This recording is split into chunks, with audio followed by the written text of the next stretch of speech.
عندما يستعد ماركينيوس لتنفيذ ركلة الجزاء، لم يكن يعلم بعد ما الذي سيحدث. يقف إلى يسار الكرة موهما الحارس بأنه سيسدد في الجهة اليمنى من المرمى.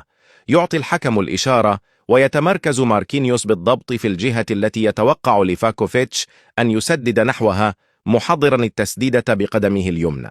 أثناء الركض لا ينظر ماركينيوس إلى الكرة، بل يراقب قدمي الحارس، لأنهما غالبا ما تكشفان عن الاتجاه الذي سيقفز إليه. لكن ليفاكوفيتش يبقى ثابتا دون أي إشارة، ما يزيد القرار صعوبة. لم يتبقى أمام ماركينيوس سوى خيارين: التسديد المباشر أو التسديد المقوس. في تلك اللحظة يخفض نظره نحو الكرة، ذراعه مفتوحة على اتساعها، ووركاه مائلتان قليلا، ما يوحي بتسديدة مقوسة. لكن الحارس لا ينجح في قراءة هذه الإشارات، فيختار جهته قبل لحظة التسديد.